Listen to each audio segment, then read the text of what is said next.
大家好呀，我是专注做消费 VC 的八戒，今年第一次开坑做系列视频，围绕 IP 这个主题，一共选了12家公司来拆解。这一期终于来到了收官的一集了。那前面的11家公司呢，你会发现他们都是文化娱乐产业的，而最后这个，它和前面所有公司都不一样。把它放在压轴是我一开始想写这个系列的时候就计划好的，在我眼里，它是最伟大的 IP 公司，没有之一。原因在于它从一众同行中脱颖而出，就是靠 IP， 而使得它崛起的那个 IP 是不可复制的，但又如神一般存在的人。我认为这个经典的 IP 不但前无古人，而且后无来者。如果我不讲，可能也没有人会认为它是一家 IP 公司。它就是耐克，而它的 IP 叫做乔丹。耐克，一个运动品牌，鞋子、服装、运动器材，我们可能多多少少也消费过。今年 Brand Finance 搞的服饰品牌排行榜2个榜单，全球最强势服装品牌第1名耐克，全球最具价值服装品牌耐克是第3名，仅次于香奈儿和 LV， 连爱马仕都排在它后面。不过这个所谓的品牌价值、品牌实力指数呢，我觉得看一乐就好。一个更朴实的数据是，耐克现在是全球市值最高的运动品牌，970亿美金，比第2名的阿迪达斯高了有小3倍。你要说耐克的衣服、鞋子质量有多好，比竞争对手能高个好几倍吗？那未必。它设计是最好看的吗？这也见仁见智。所以耐克最具价值的 IP 是什么？难道是 AJ？ 也可以这么说，但刨掉 AJ， 人们为那个勾勾支付溢价的热情也一样很夸张。当然，所有的强势品牌，我们都可以说它的 logo 就是它最具价值的 IP， 要不怎么大家都爱把自己穿成行走的广告牌呢？所以耐克还有什么东西？那个人无我有，人有我强的东西，它是什么？1992年，哈佛商业评论对耐克创始人菲尔奈特做了一次专访。有一个问题是，你觉得你们耐克到底是一家技术公司还是营销公司？英文原话是 Technology or Marketing， 也可以理解为这是在问耐克更倾向于技术流还是市场流。创始人没有拽大词儿，他几乎斩钉截铁地回答：我们是营销公司，产品只是营销的一部分，它是营销的工具。这个话我估计没几个企业主敢张口就来的，因为在大众眼里，营销的近义词就是忽悠。当然哥们儿绝对不是那个意思，他会说这个话建立在一个前提之上，那就是产品是基操。如果连产品都做不好，那压根儿就别混了。所以他的话我们可以这么理解，市场支配决策，需求决定生产。这就要回到整个产业刚开始萌芽的时代，我就长话短说了我们所认知的现代运动鞋差不多是在上世纪50年代左右才开始发展的，那个时候连专业的运动员都不一定能穿上一双。每家公司的目标需求对象都是职业运动员，每家公司在追求的也都是纯粹的性能提升，耐克也一样。后来随着技术壁垒的逐渐消失，大家做的鞋子都很舒服了，就开始了卷美帽，进军日常场景。这也是所有公司都捕捉到的机会全民运动嘛，职业运动员才几个人呢？得普罗大众者得未来，所有公司也都意识到了这一点。耐克不是反应最快的，但它是悟得最透，执行最到位的。和行业不太一样的地方是，其他人很多都是鞋匠出身，阿迪、匡威、锐步都是，他们起步早，而且自己就是源头工厂，占尽了先机。耐克呢，一个轻资产代工模式，这不是他们的优势。从基因上来看，耐克的2位创始人都是资深体育迷，一个是田径跑者，一个是田径教练。公司起家靠的是跑鞋，与其说他们的成功是因为鞋子做得好，倒不如说是因为对跑步的那份热爱和理解得到了大家情感上的共鸣。这个基调从一开始就定下来。耐克60年来一直在做的事就是向运动表白，一招鲜吃遍天。所以这是一个真爱无敌的故事吗？让我们开始耐克正传。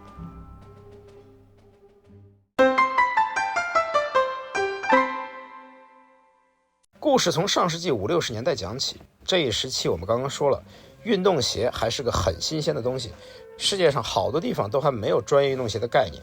那么这个时髦赛道当时的统治者是德国的阿迪达斯和彪马，他俩原来是一家人，一个兄弟企业，后来2兄弟闹掰了，就这么分成了2家。与此同时呢，日本也在独立进化，率先捣鼓出像模像样运动鞋的有鬼冢虎、美津浓等品牌。这个时候，美国有位年轻人贝尔奈特在斯坦福大学商学院读硕士，他就写了篇论文，探讨日本跑鞋是否有望撼动德国品牌。他觉得日本劳动力成本低，生产出来的运动鞋更便宜，但是质量也还不错，他很看好。那这个菲尔呢，本身也是个田径爱好者，对运动鞋显然是认真的，所以毕业之后啊，他就跑到日本去了，拜访了慕名已久的鬼冢虎。这个时候是1962年，在见到人家高管之后呢，他估计也是一拍脑门，张嘴就说：“哎，我想做你们的美国代理。”对面就说：“行啊，你哪家公司的？”哦吼，傻了，他当时根本就没有公司，但这哥们儿也是胆大心细啊，几乎就是现起了个名字啊，说我们就叫蓝带啊，那个要不先寄点样品吧。那年头做生意就是淳朴哈，主要是鬼冢虎也正好在琢磨出海的事儿，可能这就是缘分吧。但那个年代我们知道车嘛很慢哈，这个样品愣是寄了1年多，一直到1964年初才寄到。这期间菲尔都已经在公司里头上班当打工人去了，所以拿到样品之后，菲尔很激动，立马第一时间找到了自己大学时候的田径教练比尔·鲍尔曼。这个教练啊很厉害的，他曾经带过奥运冠军，对跑鞋相当之有研究，出了名呢。然后在看了鬼冢虎的鞋子之后，他表示有谱，特别有谱，这生意不但能搞，他还要参与股，和菲尔一起搞。于是乎在吹完牛逼的2年后，这个蓝带公司终于正式注册成立了。这一年菲尔26岁，说是成立了公司啊，其实就是流动练摊啊，把鞋子搁后备箱里头拉着到处去卖。学校、田径运动场就这么风里来雨里去的好几年，一直到1966年才开了第一家实体店。比尔教练不愧是资深的跑鞋控，他在做代理的过程中也在不停地琢磨怎么改良鞋子。在1967年，他就把自己改良的方案提报给了鬼冢虎，就等于是定制了一款鞋子啊，起了个名叫做 Cortez。 经常穿耐克的同学们应该不陌生吧，这个系列。那么这款鞋子一经上市就大受欢迎，蓝带的业绩也越来越好了。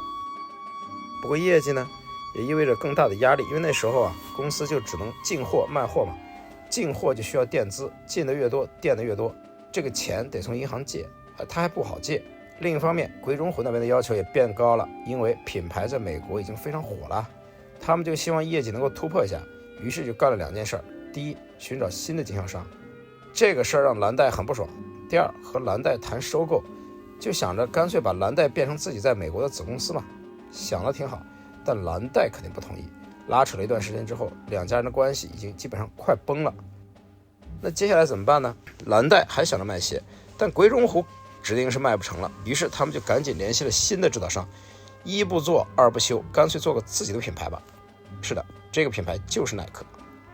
诞生于1971年，勾勾图案也很快被设计了出来，设计师只是一名普通大学生，当时酬劳才给了$35。不过由于这个 logo 实在变得太值钱了，而且基本就没怎么变过，后来他们又给了一些股票给这位学生作为补偿。蓝带的动作很快，他们在意识到和鬼冢虎的关系即将要黄的时候，就火速采取了行动，成立品牌，寻找新的制造商，设计原创的鞋款，一点都不墨迹。这种向前看的精神值得恋爱脑们好好学习学习。而鬼冢虎那边第2年才反应过来，他们发现了换了标的 Cortez， 非常生气，这不就是我们家的款式吗？告你丫的！而蓝带也不怵啊，我反诉，我也告你。其实这场官司还是很有争议的啊，但最后的结果蓝带赢了，他保留下了 Cortez 品牌。自此以后，2个公司彻底决裂，蓝带也很快正式更名为耐克，开启了品牌的时代。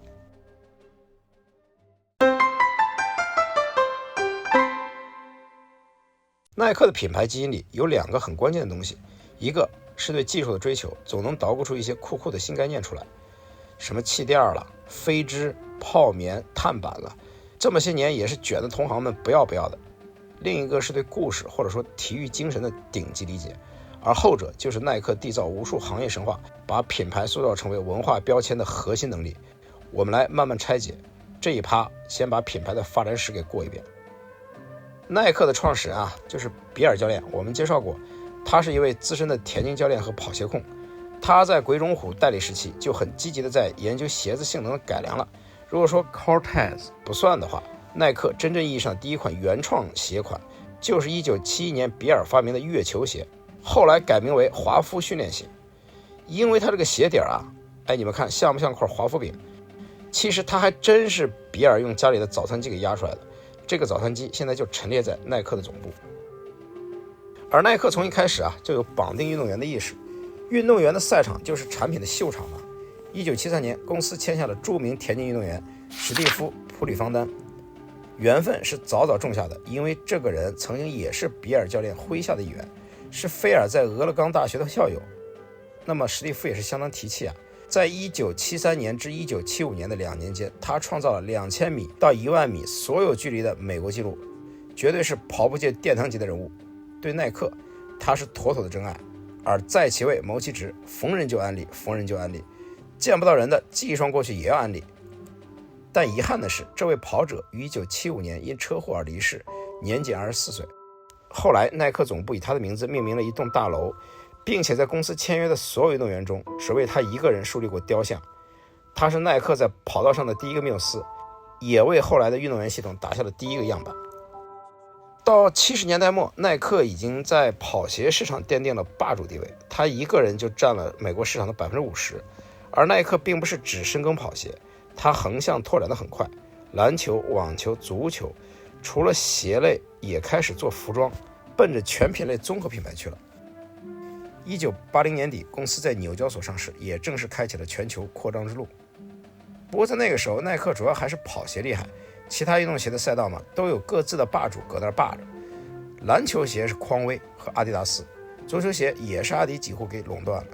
1982年，耐克发布了他的第一款篮球鞋空军1号。是的，我们现在当然认为它非常经典，但头2年嘛，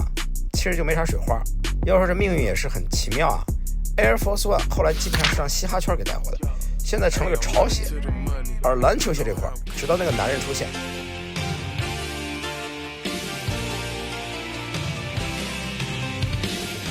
一切就不一样。那个男人的故事我们一会儿来专门聊，先回到主线。对耐克来说，其他的竞争对手都是肉眼可见的，但他万万没想到的是，在80年代真正对自己产生威胁的竟然是锐步。它本来是一家英国公司，80年代初刚刚进入美国，然后在1985年被美国人给收购了，并在纽交所上市。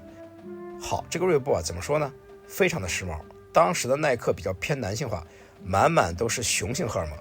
而锐步呢，人家就敏锐地捕捉到当时社会上很流行的有氧健身潮，就针对女性市场做了很多款式美美的服装和鞋子。那么女性的消费力量有多恐怖呢？80年代中期，耐克在往下掉，锐步在异军突起，很快就后来居上，成为了北美第一运动品牌。耐克眼珠子都掉出来了，心说岂有此理，立马开始自我反省，直男癌不好得改，不够日常也不好也得改。这场来自锐步的威胁可以说直接导致了耐克品牌定位的全面转型。以前注意力都在赛场和运动员身上嘛，现在我悟了，我们要成为大众的品牌，我们要男女老少都能穿，上可参加奥运会，下可遛狗倒垃圾。于是乎，耐克择善而从，启动了一场包括产品、营销在内的一系列变革。产品这块主要就是颜值的升级，赛场审美不一定会被大众接受，那咱就按时尚圈的思路来。这时候一个比较经典的设计就是1987年的 Air Max One， 搁鞋底上开个窗口，把透明的气垫给展示了出来。技术可以被观赏了，它变成了美学上的卖点。后来 Air Max 这个系列也成为公司最成功的产品线之一。至于营销这块那舒适区啊，赞助球队和运动员是一方面，这是所有运动品牌的基操。而媒体营销方面，早在1977年，品牌的第一支正式广告就非常非常超前，因为它什么都没卖，就画面里没有产品，只有一个男人在林间跑步，没有终点，运动就是运动本身。就这海报，谁看了不说一句优雅？放到现在也很时髦吧？耐克是一个非常重视广告且一以贯之的品牌，从来就没有任何方向性的变化。所以在打锐步的时候，公司就想，正好一鼓作气把品牌基调好好定它一定。于是耐克做了史上最重要也最幸运的决策，他们找到了一家牛逼的广告公司 W+K， 就这家公司帮他们写出了那句封神的 slogan Just Do It。 后来耐克就再也没有换过广告商，一直跟这个 W+K 合作至今。这里我们先不展开啊，耐克的品牌叙事看成世界一流是很好的案例，我们后面专门拿一个章节来聊这个。那么几乎就是在 Just Do It 之后，耐克就拿回了北美第一的位置。但和锐步的相爱相杀还没结束。1996年亚特兰大奥运会，人家锐步花了5000万美金成为了官方赞助商，结果耐克不走寻常路，在场外给你整活。奥运会的规矩是，你没交保护费，你就不能在场馆里面打广告，你在外头打广告也不能拿奥运会背书。然后耐克表示，您就瞧好吧。其实耐克不是舍不得5000万，他们花的钱更多，要的就是出奇制胜，顺便膈应对手。第一步，在全市投放1000多块广告牌，不提奥运，但是金牌银牌什么的就可劲儿擦边。第二步，在距离奥运村100米的位置包下了一栋楼，也不提奥运，我们就是给运动员和观众们弄个 social 的空间，就是给大家休息交流。第三步，找运动员带货。我本来就是运动鞋嘛，运动员本来就要穿嘛，不违规。于是他们锁定了一个田径夺冠的热门选手迈克尔·约翰逊，给他定制了一双通体金色闪闪发光的跑鞋。结果这个人穿着这双鞋拿了2块金牌，后来还上了《时代》杂志的封面，金牌金鞋赢麻了。这种骚操作在学术上有个专门的词儿叫伏击营销。整个奥运会期间，亚特兰大到处都是耐克的广告牌，存在感不要太强，把官方赞助商锐步气得破大防，跑去找奥委会投诉。但又能怎么着呢？这一仗已经输了呀。奥运会过后，耐克的销售额飙升了22%，在美国的市场份额达到了43%，半壁江山已经拿在手里。而这种事情，别的品牌想要再效仿可难了。因为耐克这么一闹，体育界各大赛事也都吃一堑长一智，保护赞助商的措施越来越严格，现在想要卡系统 bug 已经几乎不可能了。从球场的萌新到半壁江山，耐克的速度太快了，实力已经毋庸置疑。而且你不服不行啊，因为他不但干自家的品牌很厉害，别人干不动的品牌交给耐克，他就能干得动。2003年，耐克斥资3.05亿美金收购了破产重组的匡威。这个百年老字号曾经也是 NBA 赛场上的霸主，但随着年轻的运动鞋品牌纷纷崛起，这个不思变通的品牌就逐渐式微了，东卖西卖的越来越不值钱。匡威的特点是美，或者说经典吧，缺点则是致命的，它不舒服。作为一个运动鞋，它没有别的运动鞋舒服。而耐克接下匡威之后做的最正确的一件事，就是没有改变它，经典鞋型都被保留了下来，只是悄摸的把脚感给升级了一下，让上世纪的审美可以被舒舒服服的穿在新世纪的脚上。作为功能产品，匡威是过时的，但耐克把它放到了潮流产品这个合适的定位上，竟然就把它盘活了。现在匡威一年大概能为耐克创收20亿美元左右，哪怕最近2年因为北美和欧洲消费疲软，营收有明显下滑，这桩3亿的买卖从长期回报来看依然称得上很香。耐克的营销天赋可见一斑，但这还只是开胃菜。接下来我们就来聊聊那个男人和那个传奇。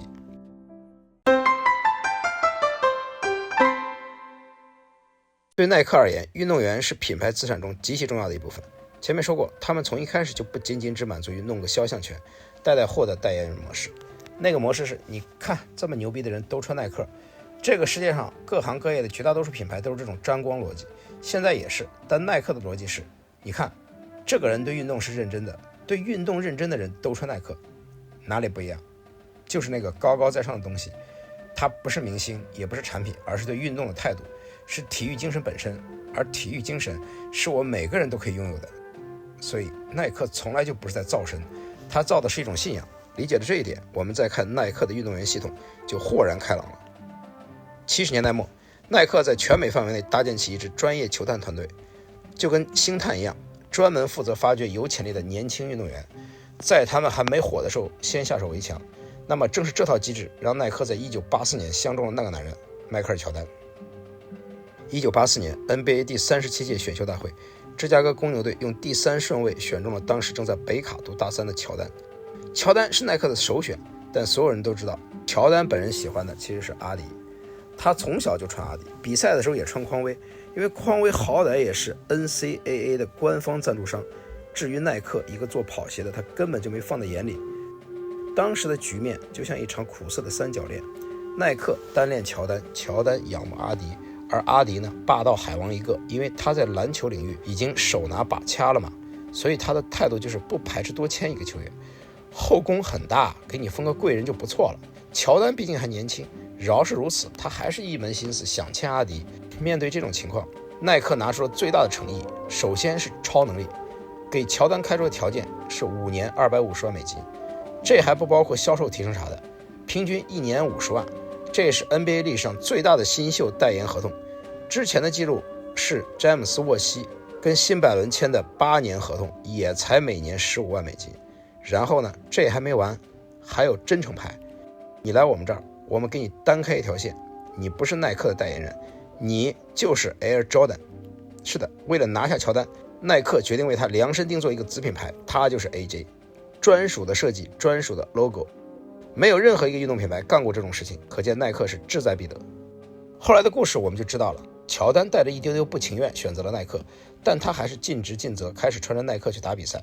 这就说到那个著名的禁穿配色了，广为流传的版本是黑红配色的 AJ1 不符合 NBA 的着装规定，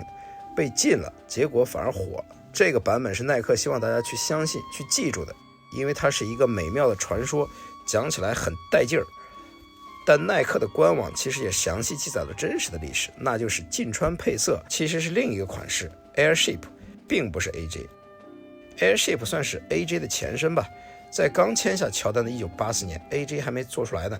NBA 对球鞋的规定是鞋子的白色部分必须要占1半以上，并且整体配色要跟球队的主色调一致。那乔丹当时穿的黑红 Airship 就明显违规了嘛，被联盟开了罚单，穿一次罚$1000。结果这事让耐克知道之后开心坏了，瞧瞧人家这个顶级脑回路啊，等于说官方给我打一次广告只要$1000。于是乎耐克的高管大手一挥，一个赛季82场比赛，赶紧给他们开一张8万2的支票，麻溜的。紧接着公司在1周之内火速捣鼓出了一个广告，那广告语大概就是说 NBA 把这双鞋给禁了，他禁得了乔丹，他禁得了你吗？这波精准拿捏逆反心理的营销让鞋子爆卖了5万双。所以到第2年，也就是1985年 AJ1 真正问世时，他其实已经没有违反 NBA 的规定了。不过耐克也有意去模糊处理这件事，让所有人都相信那个引发争议的那个反叛不羁的就是 AJ。 神话还是营销，自不必说了，效果是炸裂的。耐克原本的目标是3年卖出300万美金的 AJ，3年啊300万，那实际结果你敢猜一下吗？鞋子上市2个月，销售额就达到了7000万，到了年底直接破亿，严重的供不应求导致这双鞋在2级市场被炒到了好几倍，在美国各地的门店里也第一次出现了排队买鞋的奇观，一个文化现象诞生了。与此同时，乔丹也是非常争气，他打满了新秀赛季的每一场比赛，场均得分28.2分，获得了年度最佳新秀奖。这些是当初写进代言人合同的条件，他全部都完成了。耐克那边独立品牌的承诺也确实不是大饼，他们每年都为 AJ 设计新鞋款，并且从第2年的 AJ2 开始就把那个勾勾给拿掉了，等于说你完全看不出它是一双耐克，它就是 AJ。 渐渐的这个品牌有了自己的灵魂，即使乔丹在93年退役跑去打棒球了，鞋子还是照出，照样火爆。那么时间来到了1995年，这一年乔丹复出，虽然公牛队没拿赛季冠军，但球队取得了72胜10负的历史最佳常规赛战绩，并夺得总冠军。那一年 AJ 已经出到了11，这是一个里程碑式的款式。在乔丹第一次宣布退役的时候，所有的人都认为 AJ 这个系列应该结束了，但耐克没有这么做。11这款鞋子是在乔丹正式复出前就开始设计的，可能也是抱着不蒸馒头争口气的心态吧。设计师把那时候最新的技术、最大胆的想法全都给放在了11上面。鞋底是全掌碳纤维板，鞋面采用了亮面的漆皮，这是第一个把漆皮这种正装材质给用在了篮球鞋上的设计。然后那年东部半决赛的赛场上，乔丹成了全场最靓的仔，确实是字面意义上的亮。别人的鞋子再怎么糊里花哨，但总归都是亚光的布面，就他一个人脚上闪闪发光。哎呦，你说哪个男孩子受得了这个？后来这双鞋还出现在电影中。1996年，华纳拍了部真人与动画结合的电影《空中大灌篮》，乔丹在里面演自己，穿的就是 AJ11。纵观整个系列，除了初代的 AJ1 已经成为了一个经典之外，另一个巅峰就是11。后来耐克隔段时间就要出一次电影版的复刻版，2000年、09年、16年、19年、24年，这时候抢鞋子的消费者可能都没看到过乔丹打球，也不见得看到过那部电影，鞋子本身作为一个流行符号就可以是消费的理由。回到90年代，随着 AJ 系列的影响力远超普通产品线，公司果断采取了品牌分拆运作的策略。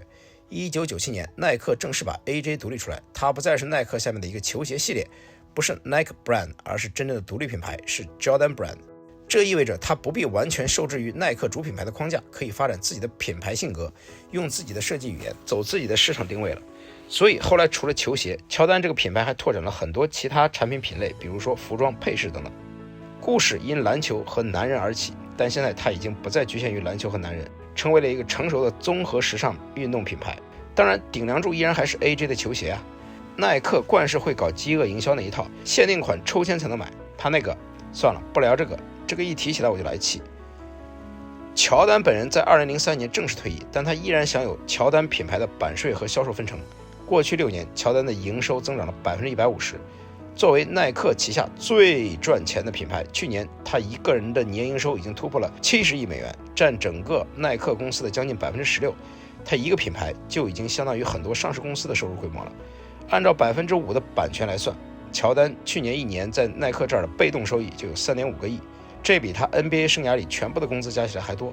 所以说，乔丹能够成为世界上最有钱的运动员，一半归功劳得归耐克，甚至紧随其后的几位，老虎伍兹啊、C 罗啊、老北京啊，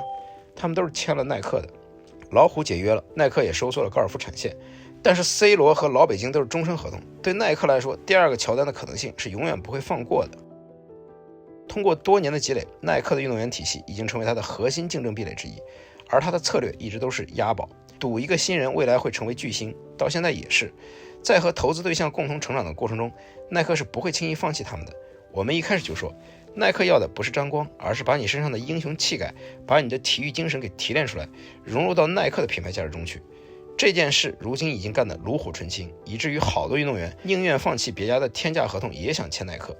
因为耐克不但是个好金主，在形象包装这块，它甚至比专业的经纪公司都强，相当于给你打造了无敌人设，还倒给你钱。这种好事可不是哪儿都有啊，是吧？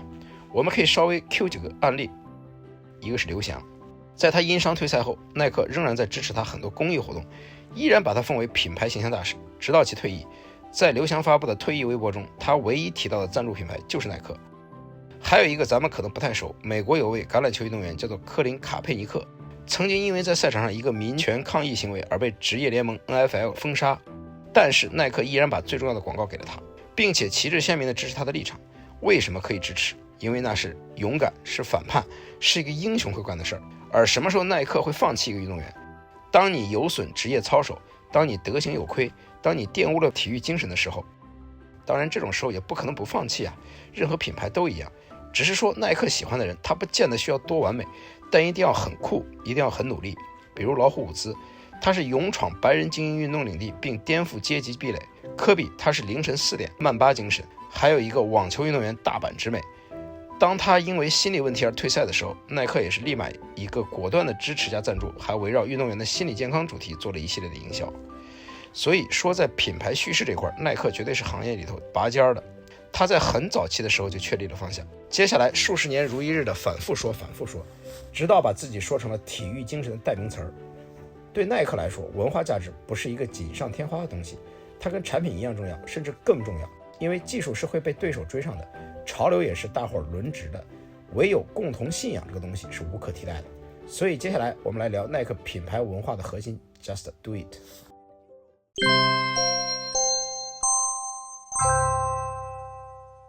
广告时代杂志在99年评选出了10句20世纪最佳 slogan， 第2名就是耐克的 Just Do It， 第1名如果你好奇的话就是钻石恒久远 A Diamond is Forever。 这个得服。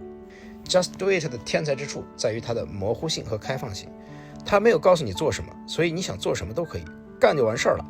这种留白让每个人都能赋予它个人化的意义，这种留白也让品牌在任何语境下都有很大的表达空间。那么想出这句词儿的广告公司，前面提到过是 W+K， 这家公司那时候刚成立没几年，就接到了耐克的大单，然后给自己谋到了一辈子的荣华富贵。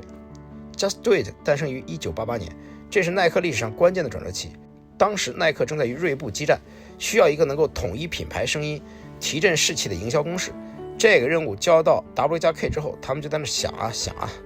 传说这句话是这么来的啊：曾经有个犯人马上就要执行死刑了，问他有啥遗言，他说 Let's do it。 这也算是他们那儿一个奇闻异事吧。这广告公司就觉得说，我靠，这句也太酷了，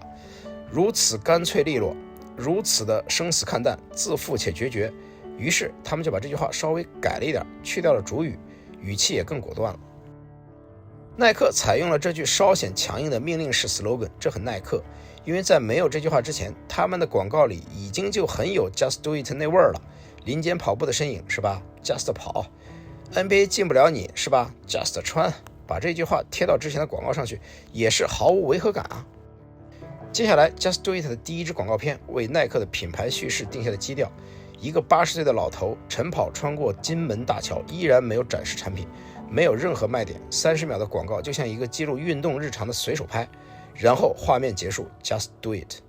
后来耐克很多广告都是这个路子，半故事片半纪录片的风格，跟你聊态度聊观点，最后 Just Do It。 还记得咱们前面说这个营销的诞生背景是因为要和锐步竞争吗？耐克举一反三，全面启动了品牌转型，目标受众从精英运动员一下子拓宽到了每一个渴望突破自己的普通人。所以这句 slogan 毫不夸张地说，真的是为耐克重塑了品牌精神，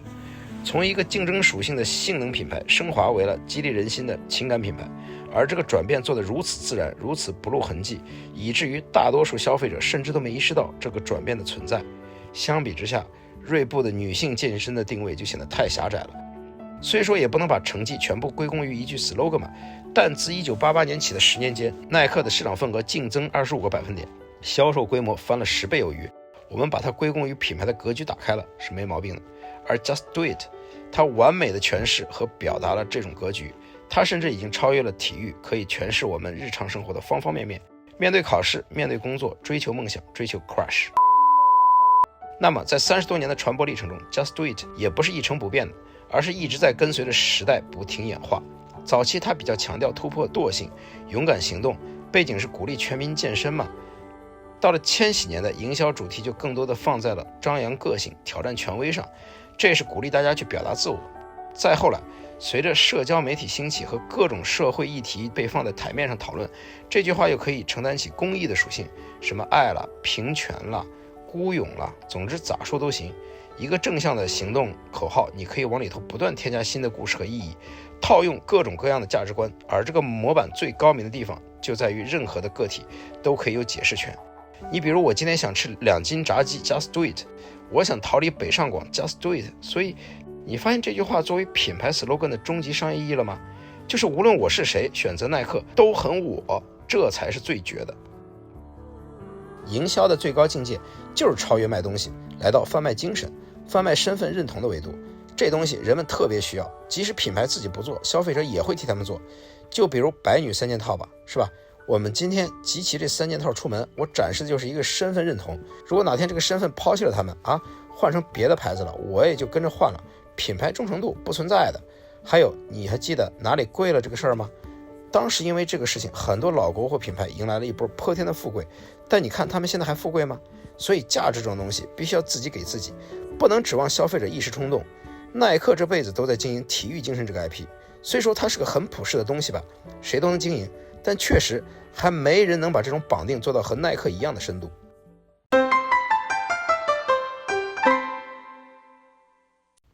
OK， 讲完耐克，我们这个 IP 系列视频就完结了，撒花了。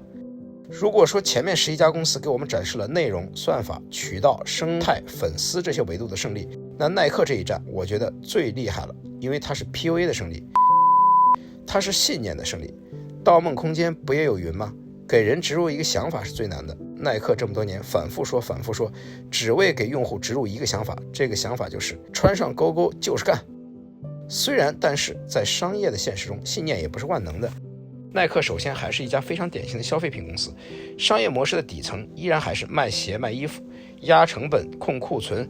赌新品周期。在收入高速增长的年代，大家觉得多花几百块钱买一个美丽幻觉没什么大不了，而当前的现状是，供给严重过剩，场上的新玩家们都在纷纷的卷性价比了，消费者也比以前难 PUA 多了。所以单看数据的话，耐克现在给人的感觉就是增长没了，故事旧了，泡泡已经吹得差不多了。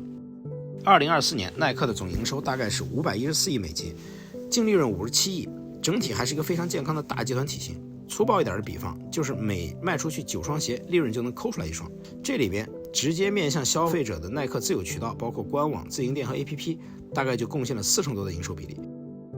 他们曾经是公司最被寄予厚望的增长引擎。为了保护品牌价值和渠道利润，耐克一度砍掉了很多传统批发渠道，收缩对小零售商的供货，甚至还从2019年起直接退出了亚马逊，说不玩就不玩了，硬气的一批。但今年故事就不那么高歌猛进了，营收掉了10%，净利润更是缩水将近1倍。当然整个市场都不太景气了，这2年运动鞋服行业整体进入了去库存的周期，耐克的自营比例又那么高，库存全都堆在自己的账上，数字化增长一旦停滞，利润就会非常难看。于是耐克也没有死要面子了，又开始重新修补批发渠道。就在今年，他还重返了亚马逊，把一部分销售权又交回给了平台和零售商。价格战该打打，不过高溢价的品牌故事也是该讲讲。这几年的股价曲线不太好看，但像耐克这样的公司，我们相信它即使在增长放缓的时候，依然有空间去试错，去调结构。经营层面的起伏并没有影响到它那个最值钱的东西，那些关于运营和热爱的故事还可以无限的讲下去。感谢你陪我看到这里，如果你有什么感兴趣的商业话题，欢迎你在评论区留言，我们一起扒一扒，拆一拆，看看不同的公司都是如何在现实世界里折腾自己的。那么消费不止，金钱不眠，我们下个系列见啦！